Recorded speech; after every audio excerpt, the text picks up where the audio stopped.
Some of that wasn't the pastor's doing. Some of it was just because my mom was with a pedophile, my dad was with someone else, my sister ended up marrying young, and my brother was trying to we were a very broken family, so it was pretty easy to pull away from my family, but the pastor's family also isolated me a lot from my family. I think one of the first things that I remember where I felt like something was off with this pastor was the compliments seemed to be becoming a little bit more excessive, and his attention towards me was pretty great. I mean, I got a lot of attention from him, and he had other children, and I felt like there was a lot of emphasis on me. And I remember one time standing in the kitchen with the whole family at their house, and I remember the song from Michael Jackson being on, "The Way You Make Me Feel." And I don't know if it was on the radio or if it was in the sunroom they had on the TV, maybe MTV was on, I don't know. But I remember that song, and we were all just standing around in the kitchen having a good time. And I remember the pastor singing the words, "The way you make me feel." And I really felt like he was directing those words toward me, but I was thinking, no, he wouldn't be doing that. His wife is right here. His kids are right here. I mean, that would be crazy, right? But what that moment really stuck with me because I started to notice the attention again really being focused on me. Unfortunately, some other things started to occur with this pastor. It would only happen, of course, when nobody was around. And he started to share some intimate details about his life with me. I remember I'm 16, 17 years old. I'm pretty naive, really. Even though I had been sexually assaulted by my stepdad, I didn't have a boyfriend. I was a virgin. I intended on staying a virgin, very much so until I got married. And I remember telling my girlfriends more than once, "Why are you with these guys? Why are you dating in high school? Dating in high school? This is our time to have fun. One day you'll be married, spending all your time with your husband." And I just had a different view about dating and about being with men at a young age or teenagers, really. So I was very naive, is my point. I didn't have a lot of experience with any relationships. And this pastor started to come to me and tell me that he loved me, which, okay, I mean, they told me they loved me. But then he got a little bit more detailed with that and started to share with me that he was in love with me. That was very difficult for me to understand that this man, I think he's in his 30s then, I'm not sure exactly how old he was, married man, a pastor of a church, is telling me that he's in love with me. And he made it very clear, though, that he also loved his wife. And I remember him saying to me, "Don't you know, Monica, that you can be in love with more than one person? So I'm in love with you and I'm in love with my wife." Well, I don't think I said one word. I mean, what do you say to that? I'm this young girl living there. I'm pretty much at their mercy. They're providing me food, shelter, and taking care of me. My mom's off with this other man. My dad's gone. And I was put in this position of very much relying on these people. I felt like I had nowhere to go. So when he's telling me this, I was shocked, of course. And then he started to tell me that if anything ever happened to his wife, he was going to marry me. I didn't, again, know what to say to that because I'm thinking, well, how would that work? I don't know, maybe I was 17 by then. How is this church going to accept me as your wife?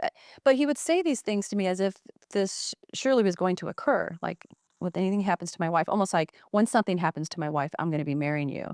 So in my mind, I'm thinking, well, I'm really confused, but I'm thinking, okay, he's telling me that he's in love with me. I'm going to marry him if something happens to his wife. And I remember sitting in the kitchen again, another kitchen memory, but I remember sitting at a little table where they had a telephone. And I remember hearing his wife cry upstairs.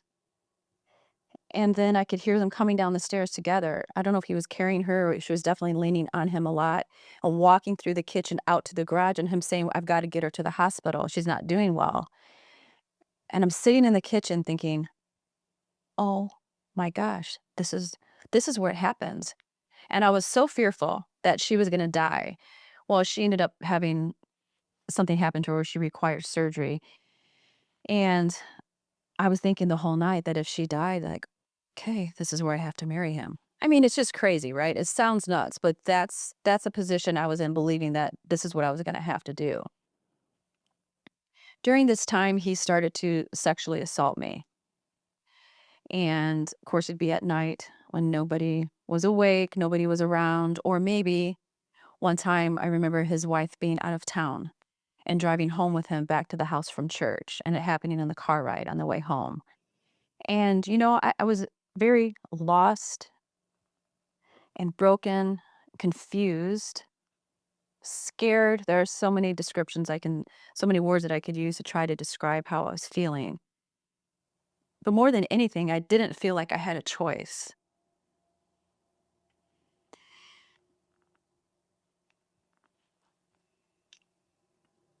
Sorry, I had to hesitate there. So as I sit here and share this with you,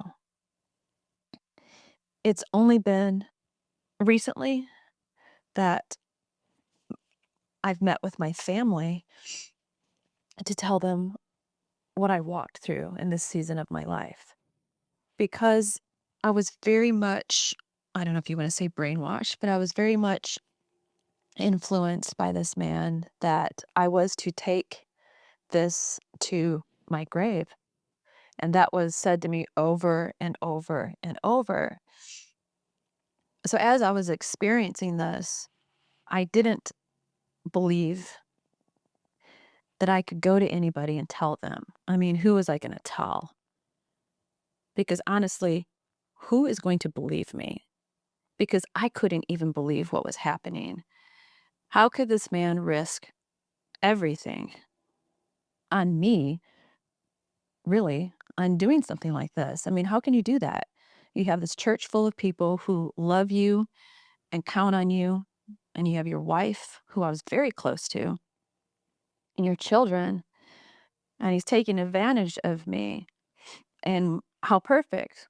He knew that I had come out of something very traumatic in my home with my mom and stepdad, and here I am in their home.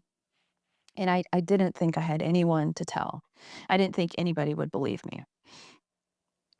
And honestly, I was very broken because I felt like if my family or friends knew what was happening, it would have a direct impact on them as far as how they would view God. And that was huge to me. And it was quite the burden because in the 80s, when this occurred, there were some other pastors that some things were happening and things were being exposed. And I just remember thinking, this, nothing good's going to come out of this if I tell. For one, no one's going to believe me. And then two, what good could come out of this? And I was being told, you take it to your grave. So that's what I intended to do. So recently, I've had to sit down with my family and friends to share with them what happened. And as I said, I never intended on sharing this story. And if some of you are wondering why would you wait all of these years? It's been, over 40 years since this happened to me. The only thing that I can tell you my answer is because I feel like God is wanting me to share this. That's the only reason why. Last year, I started to take some courses to become a mental health coach. I have achieved 2 out of my 3 certificates for this program, and I wanted to take these classes because I've experienced so much trauma in my life, and a lot of my family and friends have also. I know a lot of people have walked through much darker things than I have. I don't think this is probably the worst story you've ever heard, but to me, it was pretty tragic, of course. And earlier this year, my husband and I were talking about what it is next I'm supposed to do, and he's always asking me that. He's amazing, and he said, "Monica, what do you feel like is next for you?" He said, "I really feel like with your life experiences, you would be really good with starting a women's ministry. You would be good at it, and you have a lot that you could share with women because of what you've walked through." And I said, "I agree with that." And as I started to pray about that, all of a sudden, I felt like God was just impressing on me that it's time to share my story. And I tell you, I fought that. I have fought that so many times. I've sat down in front of this camera in this makeshift studio and practiced what I would say to you because I understand that this is tough for people to hear. And it's tough because of the topic of sexual abuse, but also when you talk about someone who is a pastor or someone who's in a leadership role abusing his position, it's hard for people to hear. And as you can tell, I haven't said any names of the pastor or the church because I don't think that's necessary. I think some people may put two and two together on their own, or they may assume it's somebody or the other, and that's okay. What I've been called to do is to share my testimony with you. Whether you believe it or not, it doesn't really matter because I'm obeying God.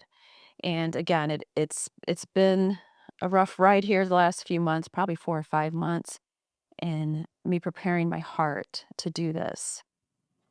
So when I felt like God was telling me, "It's time to share your story," of course, I questioned that, like, "Why?" "Why now?